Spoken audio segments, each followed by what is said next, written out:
editor Susan McFadden of California Homes magazine. Susan's been publishing and writing about homes in the state, including grand estates, for the past 18 years, and I've been lucky enough to have her cover many of my client projects, and she does an extraordinary job. So thank you for that. She's very excited about the launch of their new website in particular, which we've been chatting about, so please be sure to look for it, California Homes Online. It's pretty amazing. And Susan, I'll turn it over to you to introduce our fabulous 18 clients. Thank you.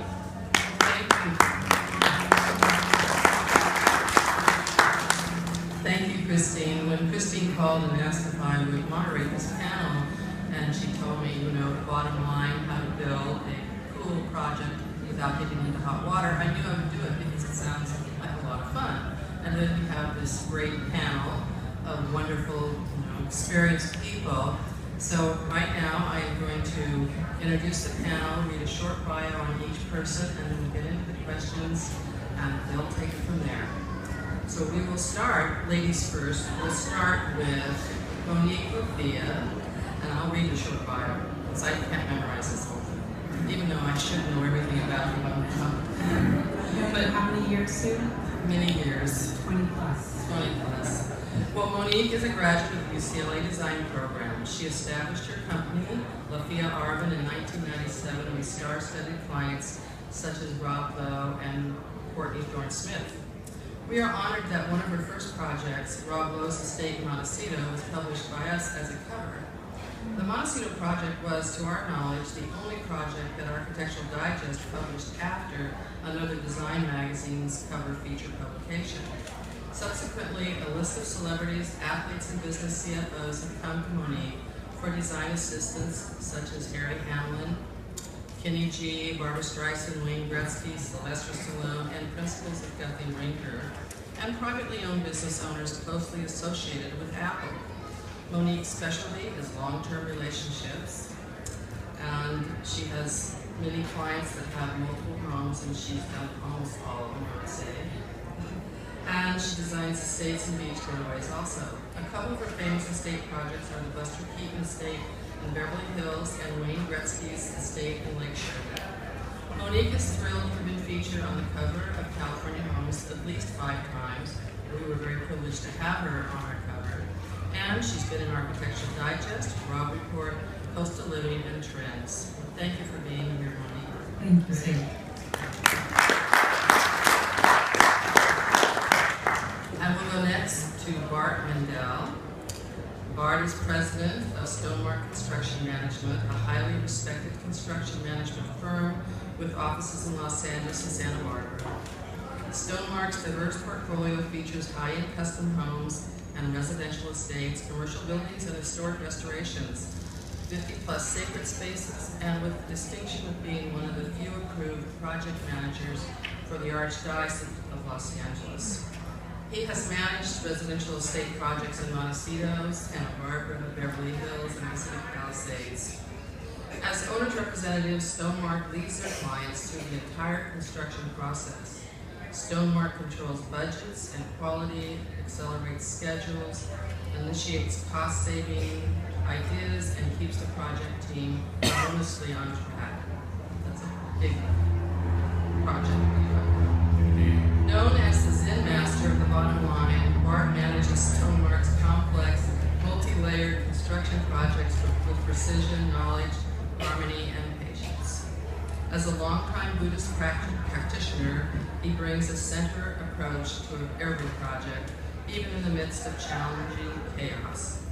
Bart is a lead accredited professional, a licensed general contractor, ICC certified building inspector, and is considered an expert in risk management, water infiltration, and building science. Thank you, Bart, for being here. Now, last but certainly not least is the architect, who actually... The architect. I'm sorry, yes. Actually, amazing man. Trained as an architect, William Hefner is a 5th-generation Californian. Realizing his passion for residential design early in his career, he founded his own firm in Los Angeles with an emphasis on architecture and interior design and landscapes for homes. Over the years, the venture grew into what is now Studio William Hefner. a firm that creates custom homes that engage the lush environment of the California culture. His work has expanded to include custom furniture, lighting, and hardware design. Studio William Hefner creates homes that inspire, nurture, and transform the lives of the families who inhabit them. Hefner passionately advocates that the hands-on human element of craftsmanship is essential to bringing a home to life. Williams' work is widely published in books and magazines in the United States, as well as internationally, and he has been named one of the top 30 architects for luxury residential architecture in the world by the Robb Report. He recently completed one of the largest estates on record in Los Angeles, Chateau Lafleur in Bel Air, 60,000 square feet. I'd say that was a major project. So we're going to start questions now, and we'll start with William Hefner since he's the first to hit the scene. And my first question for you is, you probably have learned the art of staying cool more than anyone with your most recent project, the 60,000 square foot estate called Chateau Lafleur in Bel Air. Would you say this was one of the more challenging projects of your life?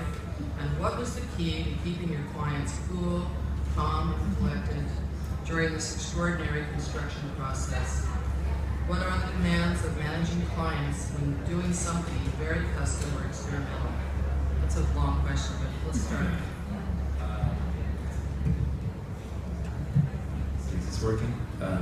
So that was a very challenging project. I think the difficult aspect of it was that we started before we had full drawings.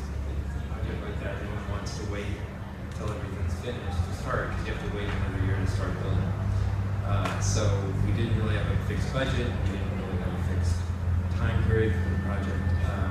But I think trying to be proactive about things as we went through a construction project and trying to get budgets pulled together as soon as possible. I think there are two things that clients may melt down about. They're basically time and money. So at some point in the project it comes down to that. And I think on that project we're just trying to have as much forward visibility and to make them feel like they had choices. That was a big part of it.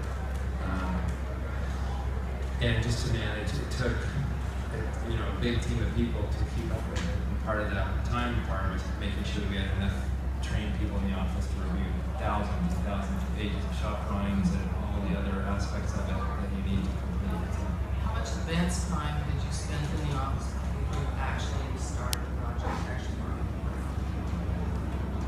Less than a year. And how long was it in construction? 5.5 years. A long time. Did you have someone like Bart on the team to help manage that kind of stuff? No. So in that project, we were the architect, we were responsible for the interior architecture, the landscape, and we were the owners. So it was a lot of big shoes to fill in that project. And I would have loved to have somebody like Bart, but it was, we did it. Speaking of construction manager, Bart, why don't you tell us about the role of a construction manager, who is also known as the owner's rep? The owner's rep. Does that mean Owner's rep. they're your boss? The owners are.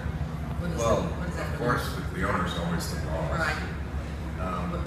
Why owner's rep? So construction management is, technically speaking, it's a series of professional processes to manage schedule, budget, facilitate communication, and basically just try to build a very cohesive, well-oiled machine, a great team that, because they're well organized and highly motivated, they're going to build a great project, and typically it takes less time and less money if you get all those pieces moving. And so that's kind of our role. From another perspective, you could say we don't really do anything.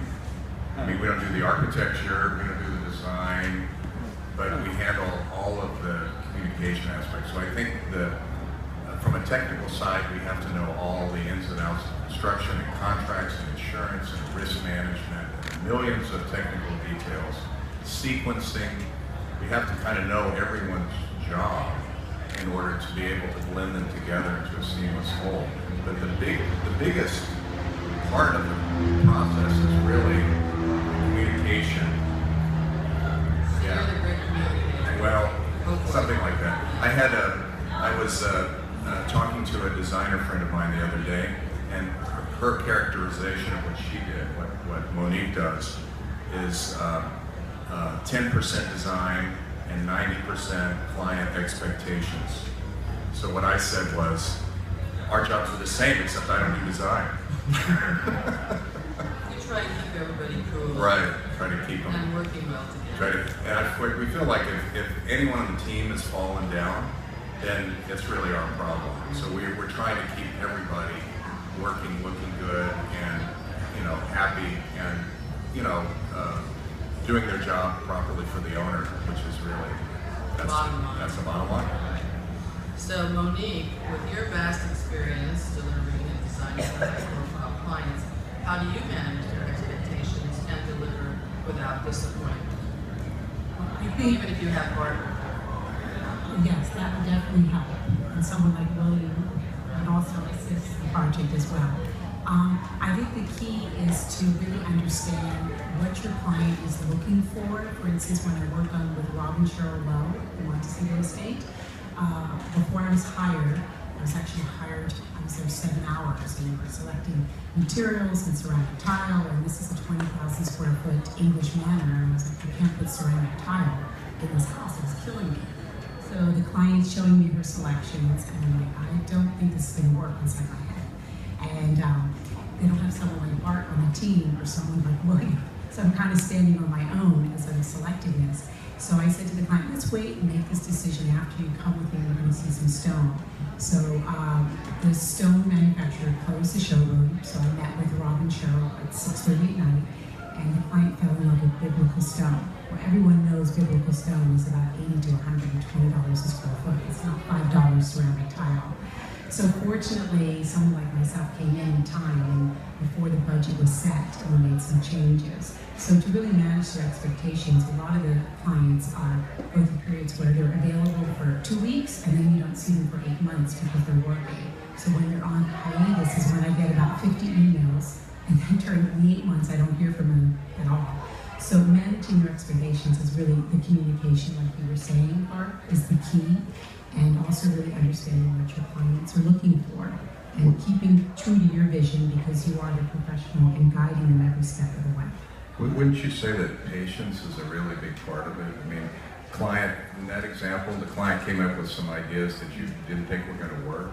We get this all the time, and you can't just barrage them with no at the beginning because they can't hear it. So it's really a question of kind of leading them in the right direction without them knowing they're being led. Well, I think it really also is educating your client because there's a reason why something you want to use with stone in this application versus ceramic. Don't you find, William, that it's really educating them about the materials, how material is going to be used, and this material is going to work much better in that application as opposed to using something that's less expensive. And I think if you educate them about it, and they feel like they have the choice. Like clients don't respond well when they feel back in the corner and say, "This is what you have to use. It's $25,000 more, and you just have to use it." But Right. instead of walking through the whole process, you say, "Here's $5,000. This costs $5,000. This costs $10. This costs $25. These are reasons why we like all these various materials." They'll often pick the most expensive one, but they won't be sore about it. If you make them feel like they have to do it, Because at the end of the day, your home is that's your biggest asset. That's where you're going to allocate most of your resources. And I think it's your dream come true. And it's our job to manifest that for you, to make that come true, and guide them carefully. And it's a very exciting process. It's very stressful. Because there's It's very a lot of emotional. It is. For the owners. And it's important that the client really lets the team know what dream they've always had. Whether it's a little picture or they went traveled somewhere and they found something. It's important for them to communicate that to the team, that this is what I've always wanted, I've always loved it. Share it with us, don't keep it a secret, so we can help manifest that, help it come true. So, William, what do you do when you have clients that are disappointed or you feel that their expectations aren't being met? I can't imagine how happy with you ever, but you must have gotten hot water at one point, and I'm sure you followed that quickly, but since you're starting the whole process first? You do the design on paper and you have the plans set up. Do they want to change that often or not? Well, I think we were talking before we started. We were saying we're going to get into hot water at least once or twice a week. It's like in the office they tell people, you're going to go to the woodshed. Yeah. What are we meeting about tomorrow? I said, well, we're going to go have a trip to the woodshed. I said, it's just happening. I think that. But it's really then, it's just about how you respond. If you take responsibility for it, if you have active steps to sort of figure it out of it, if you offer options for ways to get people out of it, as I was saying, you let people out of a choice. And I think what people don't respond to well is you can't be defensive. And if you've genuinely made a mistake, you take responsibility for it. If there's some other character on the job that the problem rests with, you've got to be responding the same way, and then you have to have a plan to get things back on track. If they're feeling things are taking too long, you have to offer, here's what they're going to do about it for the next 3 months to try to turn it around. And if it's about money, here are 4 ways that you can save money if you want to, as we go forward. So it's just offering options and being responsible. Another question for you, Bart. So for large-scale residential projects, it would seem that having a construction manager on the job is very important and an advantage to clients. I would agree with that. Right. I mean, I would too, actually. If you had to choose the most important contribution that you would make, though, what would that be to a client? If you're talking to them and wanting them to go ahead and put you on the project, what is the most important? You mean my sales pitch? Well, you don't have to call it a sales pitch. Well, I think it varies depending upon the client. Some clients are very busy and they really need someone to take care of their affairs and wrap their arms around them and make sure they're getting what they're paying for. So some people, it's more about time. Some people are very paranoid about the budget and they're not going over the budget. But I guess overall for me, everything that we do is sort of a complete package to create a unified project delivery system.